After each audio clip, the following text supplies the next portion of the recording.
Hello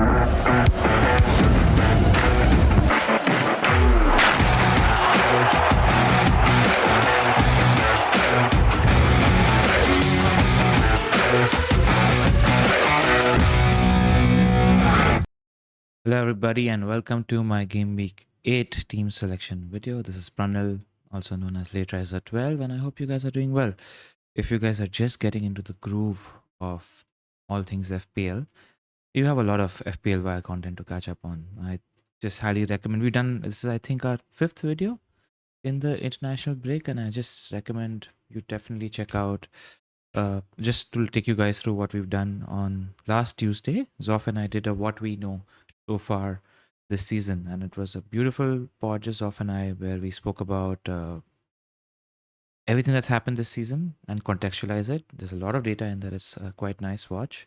On Thursday, Pras did a video with a guest for a Game Week 8 team selection. Wildcard draft. So the guest was on Wildcard. I'm not pronouncing his name because I'm terrible with that name. So I'm just making sure things are fine.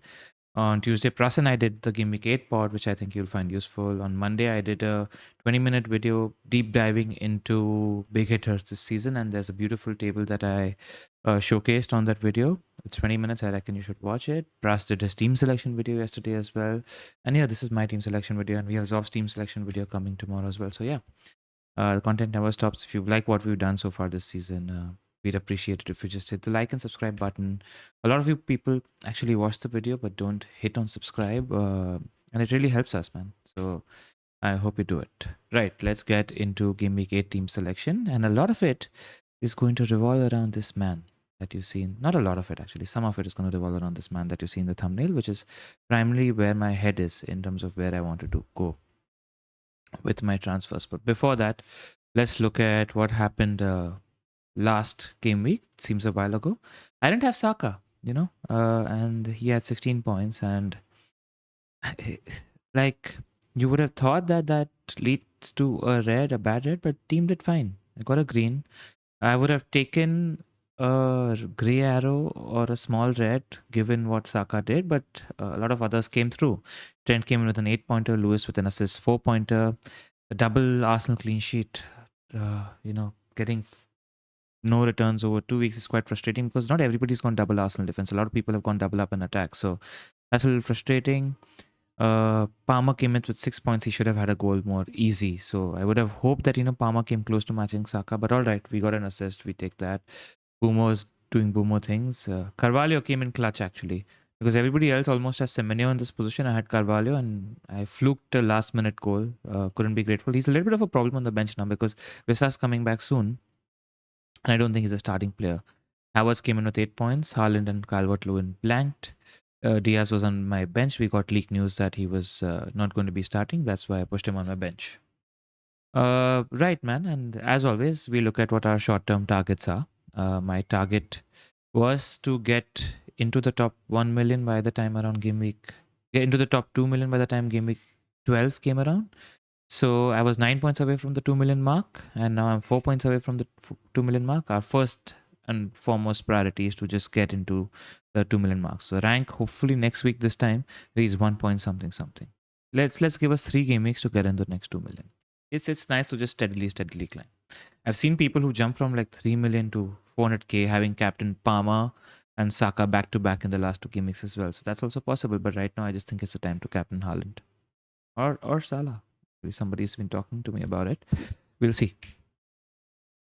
All right, I like this. And everything, what I'm decided to do is, this is what I do in terms of lessons to implement. And if there's anything that I want to highlight, I read it every time I do this video. If there's anything that I think there's needed to highlight, I highlight it. If it's in context to the video. And if there's anything that I need to add, I'll add it and put in the new additions. So what we're going to be talking about today is always be aware of multiple paths and plan more so you know what you're losing out when you pick a path. Now, the transfers that I have this week actually involves certain permutations and combinations with regards to a path. So, when you're picking a path, there's something else that you can't do and you need to be aware of that. So we'll talk about that later. Zoom out, think macro once a month here. So, the transfers that I'm thinking of today also involve zooming out, thinking macro. We'll talk about that later. It involves selling a big player So if a big player backfires, get back that big player immediately, especially if high EO. So if I'm looking to sell said big player this week, I just need to put my ego on the side. And if it's looking like it was a mistake, just get that player back. Don't dig your grave deeper. This happened to me with Saka and Watkins in the past. So this is something that's there. And don't rush after long-term injuries. As you guys saw on the thumb, Foden is my planned transfer in, or where I'm looking to spend my transfer this week. Is it a long-term injury? Because he came in late. There were some stomach issues, apparently, rumors of that. So do you count that as a long-term injury? I don't think so, because I think he's had like 3 or 4 weeks of training now. He's had 2 or 3 games under his belt as well. So 2 starts, one UCL start and one league start and one England start. So I think 3 starts is good enough. I think he should be close to full fitness now. And his sharpness definitely should be on the upward trajectory. Right. So the big player that I'm thinking of selling is Trent AlexanderArnold. And I want to not mince my words here. Then Trent is the best defensive asset in the game. That actually makes me contemplate, why don't I sell another defender? And we'll talk about that. So Trent is the best defensive asset in the game. This year, the XG from the shots he's assisted is higher than the XG from the shots he assisted from the full of last season. So the chances that he's creating are very high chances, and I think that's because look at these, this arrow, this orange, red, and yellow here. These are big chances that Trent has created. A couple of them have fallen to Jota when I owned him, and he didn't finish them. And that is not nice. But all right, man. So yeah, I do have my doubts selling Trent. But what it gives us, what it takes away from structure, etc., is something we're going to talk about later. Look at this data also, underlying data here. Trent has created pretty much 2.3 chances on average on most seasons except for the 21-22 season, but he's creating a lot more big chances per season. We saw that these are the big chances he's creating here. So his big chances per appearance have gone up to 0.7 from his 0.6 and 0.5 average. So we're seeing a lot more quality from Trent. He's at 0.4 expected assists per appearance, and that's just insane, man. So the attacking returns are going to tick along. And while his crosses per appearance have gone down, his successful crosses per appearance have gone up. So that's something to take into consideration. Not much to write about in terms of shot data. He's not taking as many shots in the box so far. That said, this data doesn't have the shot that he had, that he scored from in the United goal, which was offside due to it touching Salah. So, take that into consideration. His shots per appearance are 1.1. He scored a banger in the international break in terms of free kicks, and that's what he has in his locker. Now, those are the prawns, and I wanted to mention the pros. Those are the pros, and I wanted to mention the pros first because we want to be devil's advocate when you're making such big decisions when it involves selling a player like Trent. And I'm actually now thinking if I should sell another player, and we'll talk about that later. The thing is that Liverpool's schedule tells me that you can maybe take Trent on in this 6 to 7 game week period. They play Chelsea this weekend on Sunday. After that, they've got a Thursday game against... it's a Wednesday night game. They've got a Wednesday night game against Leipzig away. Then they've got a home game, the away game against Arsenal. So it's a tough fixture, Arsenal. You don't expect clean sheets in that game either. Then they've got a Carabao Cup game. Then they've got a home game against Brighton. So this is probably their best clean sheet fixture in this entire run, where they have a home game against Brighton, and Brighton are no marks, right? They're perfectly capable of scoring. Then they've got a home tie against Leverkusen, which is on a Tuesday night. So again, you could see some rotation here. Saturday fixture and then a Tuesday night fixture. Because these are Indian times, that's why you see the schedule here. So basically your 8 o'clock night fixture for UCL is our 1:30, which is why the date shows a day extra. And then Sunday, so Saturday night again, they play Aston Villa at home. So wondering if we see rotation here. Then they go to another international break, come back against Southampton. Then there's a Champions League tie against Madrid and a big tie against City and Newcastle. So I'm worried about rotation. I'm not worried about rotation for Trent. I'm worried about rotation for Diaz. I'm looking to sell to fund Foden. Because look at these. They're all just big important games. And from a clean sheet perspective, Chelsea, Arsenal, Brighton, Aston Villa, Liverpool, City, Newcastle. Like, I think, can you take Trent on for clean sheets during this period? It's definitely not stupid. I mean, yes, Liverpool have improved massively defensively this season, but I wonder if you can take this on. That's the entire premises behind my theory, and we'll talk about that other player that I'm thinking of selling later. But yeah, these are the cons. The con is the schedule. Can you take Trent on to fund an extra big hitter in your setup? That's primarily the question that I'm trying to answer. If I'm selling Trent, then what are my options? I'm putting this defensive rotation at the moment here because I've got Gabriel, I've got Rico Lewis. Now you understand that Rico Lewis maybe starts 40, 50, 60% of these games. That said, Rico Lewis is going out. I think it coincides with a return to fitness for a certain Reece James. So maybe that's a transfer people might look at this transfer if Rico Lewis becomes a non-starter in some time. I got Michaelenko. Him and Brathwaite were in full training. So I like the defensive prospects of Everton now that both are starting and they've got a bunch of blues here. And I've got Greaves. So what I'm looking to do is essentially whatever the fixtures for Gabriel, he's a perma play, right? So I'm looking, and you want some decent fixtures here because Rico's not going to play all these games. So, but you're looking primarily to rotate somebody with Michaelenko. But also should have some blues because Rico is not going to play every game. Now, the best option that rotates with Michaelenko or Mikolenko, tell me what the pronunciation is in the comments below so that I don't screw this up next time, is with Wolves. You can get Ipswich away this week, which is not that nice. I can even play Greaves if I want to. But I prefer Ipswich. I prefer Miko. Then you get Fulham at home next week. Then you're getting Crystal Palace at home with a backup fixture of Southampton in case Rico doesn't play. Then you're getting Southampton at home with a backup of West Ham away, not too bad. Then you're getting Brentford at home. Then you're getting Bournemouth at home, Wolves at home. And the main thing is, Miko has poor fixtures in 15 and 16, which is Liverpool and Arsenal. So you want somebody to back up there, which is what Ait Nouri will henceforth on this video be known as Ryan Ait Nouri, right? So Rand is what we're going to call him. Covers well. West Ham away and Ipswich at home. So I basically for this rotation, the main thing is do you have somebody who covers 1, 2 with Liverpool, Arsenal and United away? So Ait Nouri covers that beautifully. Bournemouth at home when he plays United away, and West Ham and Ipswich when he plays Liverpool and Arsenal. And even again, when he plays Chelsea, you've got Leicester. So it covers the rotation well. Now, the main thing when assessing Ait Nouri is that he comes really cheap. So I'm going to get extra money in my bank. And Wolves defensively have been terrible so far this season. That said, like there was one good performance. Yes, they were rubbish against Brentford, but before that, they showed something against Liverpool. There was some fight. He's very attacking. He's good attacking numbers. He takes a lot of shots. He's had 2 or 3 big chances this season. So I was also in Black Wolves DMs. Shout out to him. He gave me a lot of perspective on Wolves. Is that we might get a few clean sheets here.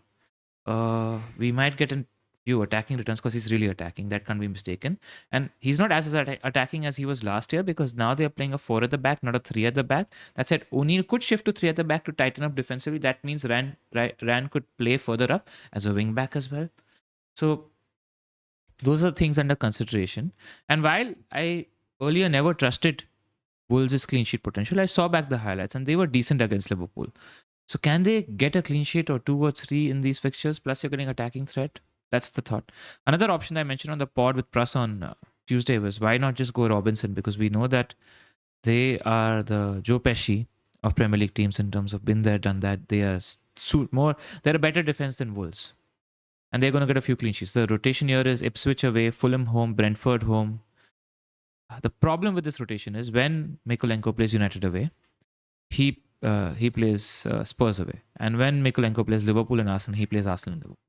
So that's the problem with this rotation. But is that a problem for a future issue? I'll probably get Trent back by this time anyway. So do I need to worry about that and just focus on this? The thing is, you don't want to spend too many transfers on defenders. So this is something to think about. Because I will probably get Trent back. I'm not going to not be without Trent for a long time, right? So that's something to think about. Chelsea are under consideration as well. And while they have a sea of blues, that's fine. And when Everton play United away, Chelsea have Aston Villa at home, you don't mind that. But again, when they play Liverpool, he's got Spurs away. So it's not the best Spurs away. It's not the best rotation. I'm looking at Colville, right? It's too early to punt on somebody like Reece James. I really like Forest as well. They've got a bunch of greens as well, but their good fixtures coincide with Everton's good fixtures. And then again, when these two reds are there, the fixtures for Forest are United away and Aston Villa at home. So you don't like that. I looked at Delo as well because I do feel like these fixtures are great. 11 onwards, you got Leicester at home, Ipswich away, Everton at home, and then 15 you got Forest at home. But they don't really cover the weak fixtures for Maiko. Is Brentford on often? Maybe. So that's why at the moment I'm favoring Aït-Nouri because the rotation is the best. Do I just go Spurs defender in terms of Porro or Van de Ven or Romero even or Udogs even? Because Porro is expensive and he doesn't allow the upgrade from Foden to Saka if I should want it. So do I need to spend that much money or do I go cheaper? But that's it. Why not just go very cheap with Aït-Nouri? Or I go Robinson. That's the dilemma in my head. Let me know what you guys think in terms of the best Trent replacement should be. Should I want to sell Trent? Like this is the rotation, etc. Do I need to worry about rotation? Because game week 15, 16 is 8 game weeks away. A lot happens in FPL. A lot changes in FPL by the time that comes around, So yeah, and the other player that I was thinking of selling instead of Trent is Gabriel. Now, the thing is, by the time game week 12 comes around, I will want Gabriel for the Christmas period as well. These are good fixtures, man. So he seems like a no-brainer set and forget. So is Trent, but you need some money to attack certain phases. Why do you need some money to attack certain phases? Because look at this. Foden right now has a great run of fixtures. That's the same as Haaland, right? You've got Wolves away, Southampton at home. These are the two fixtures which I'm willing to capitalize on. And if he works out enough minutes are secure, then you got Bournemouth away, Brighton away, Spurs at home, which are good attacking fixtures in my opinion. Let's talk about Foden now. Main thing that I wanted to see when he comes back is whether he plays central or not. He does play central. Shout out to Rahul and shout out to Luke, two City players, two City experts who I've been talking to, been in the DMs. We've been discussing City tactics, etc. as well. There are 2 or 3 layers to the Foden in move. He's not looked that sharp, but in the last 3 or 4 weeks, he's gotten some training and things into his system. B, because Pep has lost Rodri, he's sort of playing in a more defensive way to overcompensate for the lack of Rodri by playing Gundo, Bernardo, and playing all these control-heavy wingers on the wings as well, which is why he's not playing Savio, who was amazing, which is one of the bigger reasons for Haaland's great output early season. So is he going to continue be playing this control-heavy format, which means that City are not as attacking? That's the dilemma, but Pep is the best manager in the world. So we're sure he'll figure it out. But is he overcompensating too much by being defensive? That's one of the dilemmas in my head. And secondly, I want news about De Bruyne's fitness tomorrow, because if De Bruyne is fit, what happens? Because I don't think he can play both Foden and De Bruyne centrally when he doesn't have Rodri. So that's another dilemma in my head. So what happens is something we have to worry about. That said, the minutes are here. I feel like the chance to catch the haul is Wolves away and Southampton home. If it doesn't work, I feel like that's why I want to keep Aït-Nouri instead of Dalot or Porro, because it leaves me cash for a further upgrade. Because if it doesn't work out, then I have the option of maybe funding Salah for this period between 10 to 12, where you've got Brighton home, Villa home, Southampton away. I have the option of just getting Saka as a perma, because this great run is coming. That means I have to sell Kai for Solanke before this period. So I have to think about that, or I sell Gabriel right now. That's one of the advantages of selling Gabriel. It opens up Saka. Okay. That means I can get Son in this run here, where you're getting Villa at home, Ipswich at home, City away, Fulham at home. It's a great run. So that's the advantage, where if Foden doesn't work out, we have other routes in terms of premium midfielders. If we don't want premium midfielders, if I made a mistake, I'll get the in vogue or a good midfielder and get Trent back. One of the reasons why I'm okay selling Jota as well is Diaz as well, is maybe Jota is the right pick. That said, Diaz. So there's also a thought where Chelsea are without Fofana and Cucurella this week, so they are there for the taking. So will we be surprised if Liverpool score 2 or 3 goals? Yes, won't be surprised. And Diaz is perfectly capable of bracing. That said, every time we're looking of selling good players, we are going to have the worry about them getting multiple returns. That said, objectively speaking, Wolves and Southampton is a better duo of fixtures for Foden compared to Chelsea home and Arsenal away. That said, there could be goals in the Chelsea game. You need to be mentally prepped for that. And I just think this is the first. We've seen only Maresca play one big game against City. I won't be surprised if he reverts back to Enzo Fernandez, Casado, and Lavia as a three-man midfield and has a more defensive setup. We also haven't seen uh, Slot play a big game. He's only played United, and we were there for the taking. He's not played a good team. That said, he's done very well against United. He put Salah and Diaz. Jazzy gave me that info. Reminded me that my friend Jazzy, who I talk FPL to, he reminded me that he put Salah and Diaz very upfront. And does he do something like that in the game against Chelsea because he realizes the Chelsea defense is there for the taking? The fact is, we don't have enough information, and there's going to be a lot of learning about Slot and Maresca in big games. And that's going to influence our perception about how we view these big hitters in big games as well. So that's going to be interesting. It's not like Klopp. Like, that's the thing. Like, Slot is more a control manager compared to Slot. And Slot could just be further extending more control instead of going rock and roll all out like Klopp did in big games. So we have this perception that Liverpool did great in big games, but that was Klopp. Slot might just exert more control, or he could not. We don't have information. So that's the thing. And while we don't have data for Foden this year, this is one of the reasons why I just want him. Like, look at his company. He's a big dog. His multiple returns don't come unannounced. And he was fifth for NPXGI amongst all mids last season. And he was only behind Palmer and Salah for goals plus assists last season. He was second for FPL points. And while his XGI data isn't as good as the others, I feel like he's a better finisher than all of them, bar Palmer. Maybe all of them are great finishers, actually. He's always performed above his underlying data. And then I have the out to the other premium midfielders. So the main thing is, if I'm selling Trent to enable an extra premium big hitter, is it worth it? Because the sacrifices picks like Diaz, Eze, and Trent, and going down to a cheap midfielder. But I also feel like that helps me use Mykolenko more, because if I have Trent, Lewis, and Gabriel, I'm not using Mykolenko's good fixtures as well.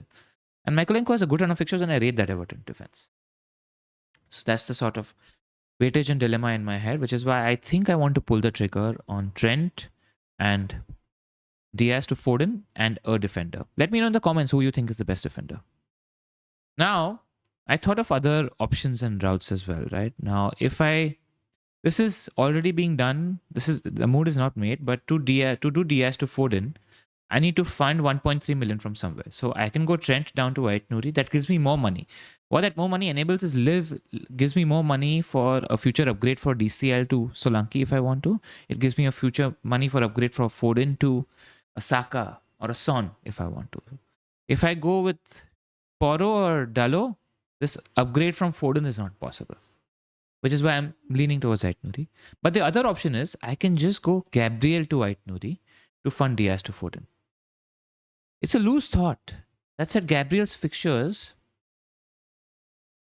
are better than Trent's fixtures, man. Gabriel's fixtures were a Saka. Is Bournemouth away, good clean sheet potential. Liverpool at home, not a good clean sheet potential. Newcastle, Chelsea. Then 12 onwards, I'll want Gabriel 12 onwards. Look at this run, man. It's great. Whereas Trent's no clean sheet run goes on till 14. Then 15 you want Trent. So that's a dilemma. And Trent doesn't give you as much money as Gabriel does for upgrading Foden should I need to. So that's the thoughts and dilemmas in my head. And I think I'm going to pull the trigger. At least as of today, I think I'm going to do it. I think I'm 65% there. If things change, I'll post about it on Twitter. But this is where I'm at the moment. I'll also be looking for leaks, information, news, etc. on Friday, Saturday. If Pep says that De Bruyne is fit and ready on Friday, then I'm worried about the Foden move. Then I might hold and not make the move. That's where. Right. And see, he's got an immediate return. The market odds agree. Like, they've got the highest projected goals. So do Spurs, which is why Zoff is thinking of the Kai to Solanke move. I'm not a big fan of that because I think it's a good fixture for Kai. His clean sheet potential is 27%. It's not as high, right? And then instead, I will play Mykolenko this week, who's got 22%. So that's there. I could play Greaves also, who's 25%, but Mykolenko has more attacking threat. So that's where we are in terms of potential moves. Just a shout out to Sleeper. They now have a Pick'em League for Champions League football, which means that you just have to pick the results for Champions League football, and there are weekly prizes. They've up to 1,000 USD, if I'm not mistaken. So click on the link in the description below, or just you see this QR code, scan it from your phone right now. Join the pick and pool, and be eligible to win multiple prizes every week. That's it from me. I hope you liked the video. Let me know your thoughts in terms of potential moves in the comments below, and hit like and subscribe. And see you next week. Take care, guys.